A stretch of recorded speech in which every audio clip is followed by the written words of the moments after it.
वीबी जी राम जी से क्या बदलने वाला है? मंत्री के रूप में निशांत की सक्रियता को भी हम आपको समझाएंगे। हिमांशु हत्याकांड पर बवाल और इस बवाल को भी हम आपको समझाएंगे। साथ ही चढ़ावा चोरी मामले में मिले नए सबूत को भी समझिए। और आइए अब विस्तार से खबरों को समझते हैं। सबसे पहले बात जन सरोकार की खबर से जुड़ी हुई। देश के हर जरूरतमंद की मदद के लिए सरकार कई तरह की लाभकारी और कल्याणकारी योजनाओं को चला रही है। ऐसी ही एक योजना थी मनरेगा, जिसके तहत गरीब मजदूरों को काम दिया जाता था। पर अब इस योजना का नाम बदलकर वीबी जी राम जी कर दिया गया है और इन नई योजनाओं को 1 जुलाई से पूरे देश में लागू कर दिया गया है।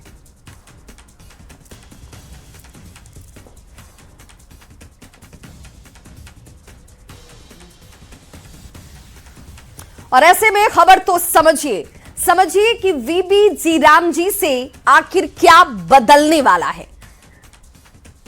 वीबी जी राम जी से बदलाव और उस बदलाव को समझना जरूरी है, क्योंकि वीजी राम जी से क्या बदलेगा, इससे समझने के लिए आपको सबसे पहले यह समझना होगा कि वीबी जी राम जी आखिर है क्या। तो आपको बताते चलें कि विकसित भारत रोजगार और आजीविका मिशन गारंटी ग्रामीण अधिनियम 2025 को शॉर्ट में वीबी जी राम जी कहा जा रहा है। यह नया अधिनियम 1 जुलाई 2026 से लागू हो चुका है। अब यह समझिए कि वीबी जी राम जी से क्या बदलने वाला है। पहले मनरेगा के तहत 100 दिनों की रोजगार गारंटी मिला करती थी और अब वीबी जी राम जी के तहत 125 दिनों की रोजगार गारंटी आपको मिलेगी। पहले राष्ट्रीय औसत मजदूरी जो है वो 298 रुपए से कुछ ज्यादा थी प्रतिदिन। अब राष्ट्रीय औसत मजदूरी जो है वो 327 रुपए से ज्यादा प्रतिदिन कर दिया गया है। अब सवाल ये उठता है कि इसका लाभ किसे मिल सकता है, कौन कौन लोग इसके लाभार्थी हो सकते हैं। तो नई मजदूरी दरें सभी 34 राज्यों केंद्र शासित प्रदेशों पर बराबर तौर पर लागू होंगी। पूरे देश में शारीरिक श्रम करने वाले लोगों को इसका लाभ जो है वो हासिल होगा। अब आपके मन में सवाल आ रहा होगा कि क्या मौजूदा जॉब कार्ड कर्मचारी वैध इसमें रहेंगे। तो आपको बताते चलें कि जब तक वीबी जी राम जी कार्ड नहीं मिलता है, मनरेगा कार्ड आपका मान्य रहने वाला है। 15 दिनों के भीतर रोजगार नहीं मिला तो फिर क्या होगा। श्रमिकों को बेरोजगारी भत्ता प्राप्त करने का पूरा अधिकार इसमें शामिल किया गया है। राज्य सरकार को बेरोजगारी भत्ता इसमें देना होगा। अब कितना बेरोजगारी भत्ता आपको मिलेगा यह समझ लीजिए। पहले 30 दिन तक रोजगार नहीं मिला तो कम से कम निर्धारित मजदूरी दर के 1/4 बेरोजगारी भत्ता आपको मिलेगा और शेष अवधि के लिए निर्धारित मजदूरी दर को कम से कम आधा बेरोजगारी भत्ता राज्य सरकार आपको देती हुई नजर आएगी। अब ऐसे में यह भी समझना होगा कि इस योजना के लिए बजट कितना आवंटित किया गया है। तो राज्यों और केंद्र शासित प्रदेशों को इसके लिए जो रकम दी गई है वो देख लीजिए इस रूप में है कि यहां पर तकरीबन 95,692.31 करोड़ का अंतरिम बजट जारी किया गया। कुल खर्च की बात करें तो ये 1.51 लाख करोड़ रुपए से अधिक रहने का अनुमान लगाया गया है। और अब बात करेंगे राजनीति से दूरी बनाकर रहने वाले निशांत कुमार की, जो अब बिहार में मंत्री बन चुके हैं और उनका एक अलग ही अंदाज देखने को मिल रहा है।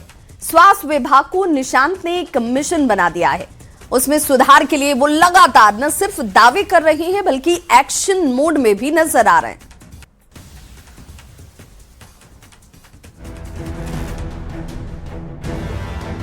निशांत कुमार, जिनकी पहचान कभी पूर्व मुख्यमंत्री नीतीश कुमार के बेटे बेहद शर्मीले, कम बोलने वाले व्यक्ति के रूप में थी, आज वो बिहार के सबसे एक्टिव मंत्रियों में से एक हैं। जो निशांत सालों तक राजनीतिक मामलों में टिप्पणी से बचते रहे, अब बतौर स्वास्थ्य मंत्री अपने फ्यूचर प्लान को मीडिया से साझा कर रहे हैं। लगे हैं, काम कर रहे हैं, जनता को बेहतर से बेहतर स्वास्थ्य सेवा दें, उन्हें एक हर मरीज का इलाज जल्दी हो और बेहतर से बेहतर हो, और हो सके तो डिस्ट्रिक्ट हॉस्पिटल है तो उसी लेवल पर हो जाए इलाज, और अगर ज़रूरत पड़े तब पटना आया जाए।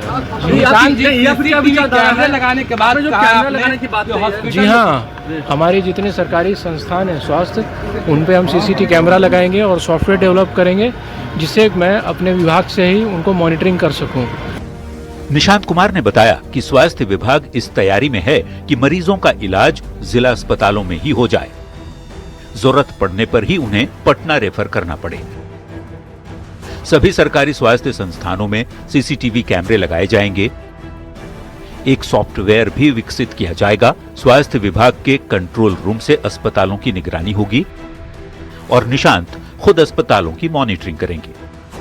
निशांत कुमार का बयान ये बताने के लिए काफी है कि वो स्वास्थ्य विभाग की जिम्मेदारी की गंभीरता को बखूबी समझते हैं। लोग उनके इस नए और सक्रिय रूप को नीतीश कुमार की विरासत से जोड़कर भी देख रहे हैं। अब देखना होगा कि मिशन मोड में काम पर लगे निशांत कुमार अपना लक्ष्य किस हद तक और कब तक पूरा कर पाते हैं। पटना से संवाददाता आनंद अमृतराज के साथ ब्यूरो रिपोर्ट, न्यूज़ 18। और आइए अब खबर तो समझिए। मंत्री के रूप में निशांत की सक्रियता को समझिए कि किस रूप में मंत्री के तौर पर वो यहां पर काम करते हुए नजर आएंगे। 23 जून 2026 ये वो तारीख जब पीएमसीएच का निरीक्षण करने के लिए निशांत पहुंचते हैं। अस्पताल के प्रभारी प्रिंसिपल ड्यूटी के दौरान गायब मिलते हैं। डॉक्टर नरेंद्र प्रताप सिंह बिना सूचना के अस्पताल से नदारद थे। निशांत ने फोन लगवाया, फोन नहीं उठाया गया। 25 जून 2026 पीएमसीएच के प्रभारी प्रिंसिपल के खिलाफ निशांत का एक्शन देखने को मिला। डॉक्टर नरेंद्र प्रताप सिंह को तत्काल पद से हटा दिया गया। पटना से बेतिया तबादला उनका किया गया। 1 जुलाई 2026 स्वास्थ्य व्यवस्था पर निशांत कुमार की तरफ से एक बड़ा बयान सामने आता है। सभी अस्पतालों में स्वास्थ्य व्यवस्था पर नजर रखने के लिए सीसीटीवी लगाने की तैयारी शुरू कर दी गई। एक एक अस्पताल की मॉनिटरिंग की जाएगी। आपातकालीन सुविधाओं को दुरुस्त करने का काम शुरू किया जाएगा। और अब स्वास्थ्य मंत्री निशांत कुमार के काम करने का तरीका भी समझ लीजिए। बायोमेट्रिक अटेंडेंस को कड़ाई से लागू कराना यह संकल्प है। सभी मेडिकल कॉलेज, सदर अस्पताल, पीएचसी में नियम को बराबर तौर पर लागू किया जाएगा। डॉक्टर्स की 100% हाजिरी के लिए यह कदम उठाए जा रहे हैं। आने जाने की टाइमिंग पटना से मॉनिटर की जा रही है। बिना सूचना गायब रहने पर वेतन कटौती और फिर निलंबन जैसी कार्रवाई भी होती नजर आएगी। अब निशांत के इस एक्शन की इतनी चर्चा आखिर क्यों हो रही है, यह समझने के लिए आपको उनका स्वभाव समझना पड़ेगा। निशांत बेहद शांत और कम बोलने वाले व्यक्ति रहे हैं। सालों तक राजनीति पर कोई टिप्पणी उनकी तरफ से नहीं की गई। करीब 3 महीने पहले पहली बार मंत्री बनते हैं निशांत, और मंत्री बनते ही निशांत का नया रूप जो है वो नजर आता है।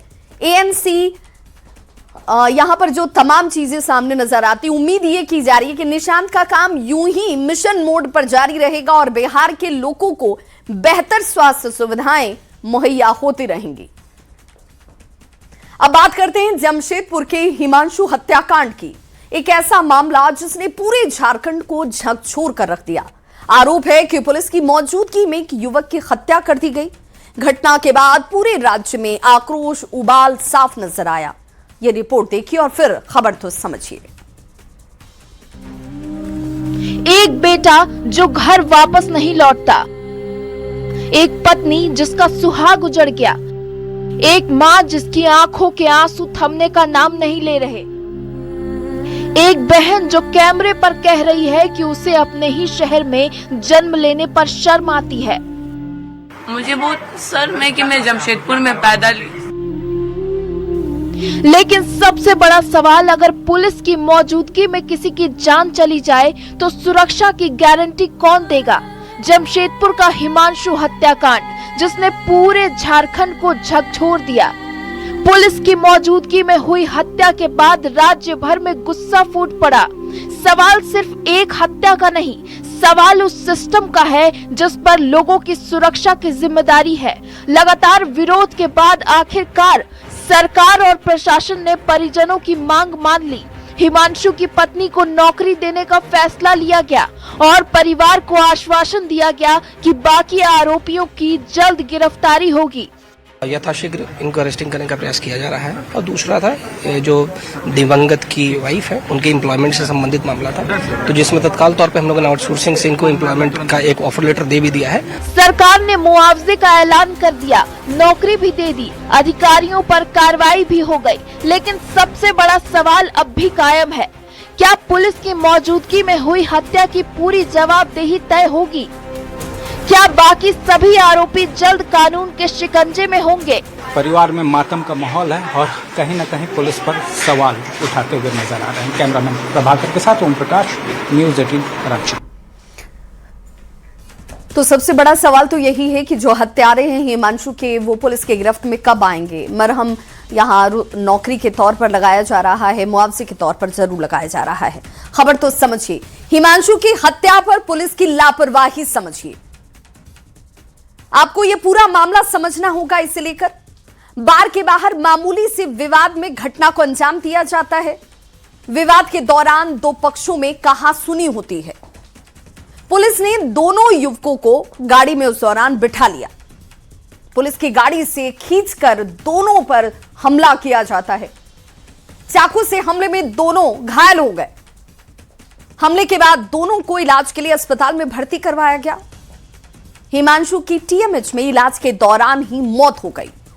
हालांकि दूसरा युवक कोलकाता के एक निजी अस्पताल में इस वक्त इलाजरत है और मौत के बाद इलाके में तनाव बढ़ चुका है।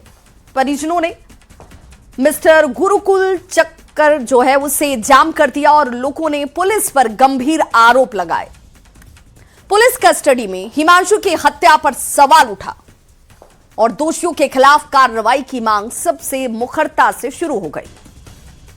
अब यह समझिए कि अब तक इस पूरे मामले में कार्रवाई हुई क्या है। बार मालिक सहित 10 लोगों पर एफआईआर दर्ज कर दिया गया। 3 लोगों को इस पूरे प्रकरण में गिरफ्तार कर जेल भेजा गया। तीनों को रिमांड पर लेकर पूछताछ किया गया है। मुख्यमंत्री ने जमशेदपुर एसएसपी को खुद संज्ञान लेते हुए हटा दिया। सरायकेला एसपी को भी पद से हटा दिया गया। मुख्य आरोपी विश्वनाथ पर 2 लाख रुपए तक की इनाम राशि की घोषणा की गई। प्रशासन और परिजनों के बीच सहमति भी बनी है। पत्नी को नौकरी का ऑफर लेटर दिया गया। सभी आरोपियों की जल्द से जल्द गिरफ्तारी का आश्वासन दिया गया। परिजनों ने प्रशासन का प्रस्ताव स्वीकार भी कर लिया है। अब सवाल से इस खबर को समझिए। पुलिस के सामने हमला करने की हिम्मत आखिर इन लोगों में कैसे आ गई? क्या अपराधियों में पुलिस का जरा भी खौफ नहीं रहा है? क्या हत्या के लिए सिर्फ आरोपी ही जिम्मेदार हैं? पुलिस की लापरवाही के तबादला या निलंबन, यह कार्रवाई क्या काफी है? यह बड़ा सवाल है। अयोध्या के राम मंदिर में चढ़ावा चोरी के मामले के बीच एक तस्वीर ने सभी को चौंका दिया है। अयोध्या में ही एक योग केंद्र में रहस्यमयी बक्सा बरामद किया गया और इस बक्से पर राम राज्य कोष का क्यूआर कोड लगा हुआ है।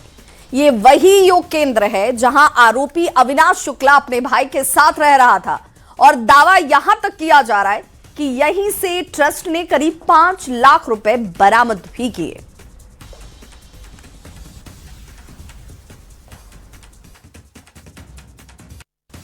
ये वो बक्सा है और इस बक्से पर आपको क्यूआर कोड भी नजर आ रहा होगा। राम राज्य कोष, आखिर ये बक्सा यहां कैसे पहुंचा? राम मंदिर चढ़ावा चोरी पर यह चौंकाने वाली तस्वीर खुद ब खुद कई गंभीर सवाल खड़े कर रही है। आरोपी अविनाश शुक्ला के ठिकाने से इस संदूक की बरामदगी की गई है और 5 लाख रुपए यहीं से बरामद हुए थे। इस पर क्यूआर कोड आपको नजर आ रहा होगा। योग केंद्र में राम राज्य कोष का यह बक्सा कैसे पहुंचता है, ये कई सवाल खड़े कर रहा है। हालांकि आरोपी अविनाश शुक्ला के जब ठिकाने से इस संदूक को बरामद किया गया, कैश की बरामदगी हुई, राम राज्य कोष का क्यूआर कोड इस बक्से पर आप साफ देख सकते हैं।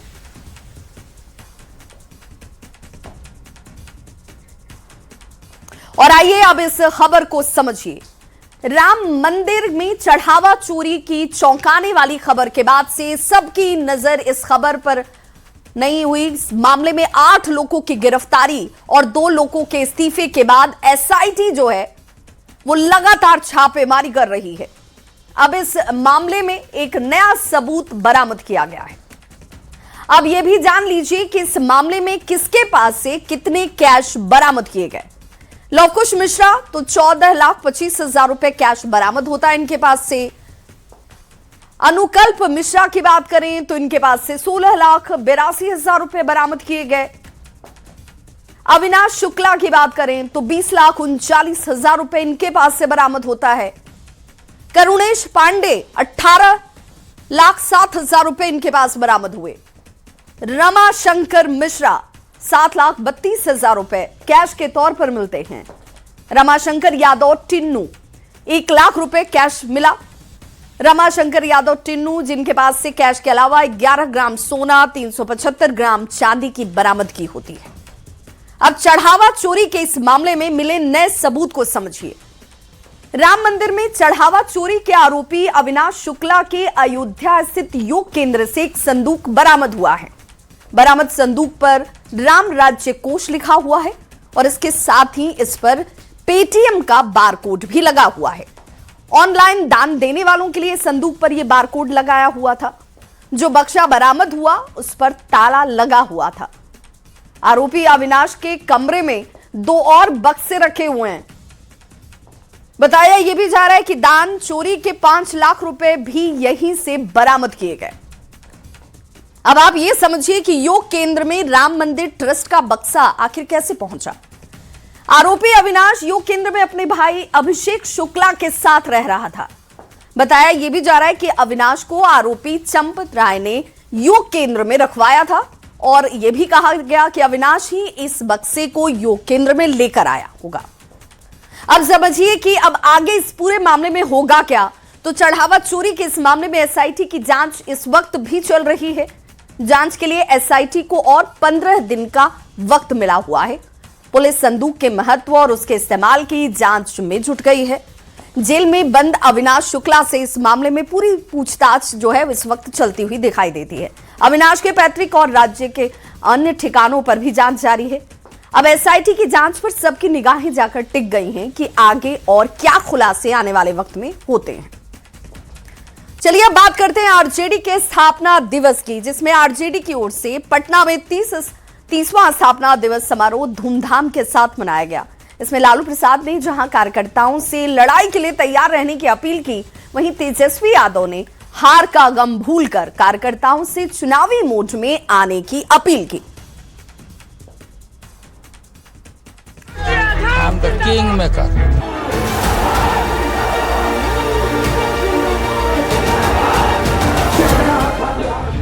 लालू और तेजस्वी फिर से आरजेडी में नया जोश भरने को तैयार नजर आ रहे हैं और इसकी बानगी दिखी बुधवार को पटना में, जहां आरजेडी के 30वें स्थापना दिवस समारोह का आयोजन किया गया। ढोल नगाड़े के साथ शुरू हुआ समारोह कार्यकर्ताओं की भीड़ और उसमें दिख रहा उत्साह बताने के लिए काफी था कि हार का गम भूलकर आरजेडी की ओर से एक बार फिर से पार्टी को खड़ा करने की कोशिश की जा रही है। समारोह में आरजेडी अध्यक्ष लालू प्रसाद एक बार फिर से हुंकार भरते नजर आए। स्थापना दिवस समारोह को आरजेडी के तमाम सीनियर नेताओं ने संबोधित किया, लेकिन मैदान मार ले गए तेजस्वी यादव, जिन्होंने कार्यकर्ताओं को विधानसभा चुनाव में हार का गम भूलकर फिर से नए जोश के साथ लोगों के बीच जाने की अपील की। साथ ही बिहार सरकार के साथ केंद्र सरकार पर भी निशाना साधा। आज भले ही लोग सत्ता में काबिज हैं, लेकिन हम लोग जिस दिन एकजुट होकर के ईमानदारी से लड़ेंगे, ये लोग कहीं टिकने वाले नहीं। कार्यकर्ताओं को फ्रंट फुट पर खेलने के लिए प्रेरित करना और कोर वोटर एम और वाई के सहारे सत्ता पाने की कोशिश में जुटे लालू और तेजस्वी का मिशन सफल होगा या नहीं, ये तो आने वाला वक्त ही तय करेगा। लेकिन फिलहाल आरजेडी की सक्रियता से बिहार का सियासी तापमान तो जरूर चढ़ता नजर आ रहा है। न्यूज़ 18 के लिए पटना से रवि एस नारायण के साथ ब्यूरो रिपोर्ट। तो आरजेडी के 30वीं इस वर्षगांठ पर जश्न के मायने को समझिए। जश्न के जरिए कार्यकर्ताओं में जोश भरने की कोशिश की जा रही है। जश्न से तेजस्वी सियासी संदेश देना चाहते हैं। आरजेडी बिहार की बड़ी और प्रासंगिक पार्टी है, ये कवायद की जा रही है। आरजेडी में आशा और उम्मीद अभी बाकी है। 2025 में पार्टी बुरी तरह से चुनाव हार गई। आरजेडी महज 25 सीटों पर जाकर सिमट जाती है। हार के बाद पार्टी कार्यकर्ताओं में हताशा और निराशा थी। स्थापना दिवस के बहाने ही शक्ति प्रदर्शन की कोशिश के तौर पर इसे देखा जा रहा है। अब आरजेडी का जरा इतिहास समझिए। 1997 में राष्ट्रीय जनता दल का गठन हुआ। बिहार में करीब 15 साल तक एक छत्र राज आरजेडी ने किया। 30 साल में पार्टी ने अर्श से फर्श तक का सफर तय किया। कभी देश में किंग मेकर की भूमिका में लालू प्रसाद रहा करते थे। चारा घोटाला, लैंड फॉर जॉब घोटाले का असर उनकी सियासी सफर पर पड़ा। लालू प्रसाद की संसद की सदस्यता चली गई। 2010 में पार्टी ने अपनी सबसे बड़ी हार का सामना किया। 2015 में नीतीश कुमार के साथ सत्ता में एक बार फिर से वापसी करते हैं लालू प्रसाद। नीतीश कुमार के साथ 2 बार तेजस्वी डिप्टी सीएम भी बने। 2020 विधानसभा चुनाव में बिहार की सबसे बड़ी पार्टी बनती है आरजेडी। लेकिन 2025 में पार्टी का प्रदर्शन बेहद खराब रहा। पर अब स्थापना दिवस पर जश्न के बहाने पार्टी अपनी पुरानी हार को भूलकर नए जोश के साथ काम करने की तैयारी में है।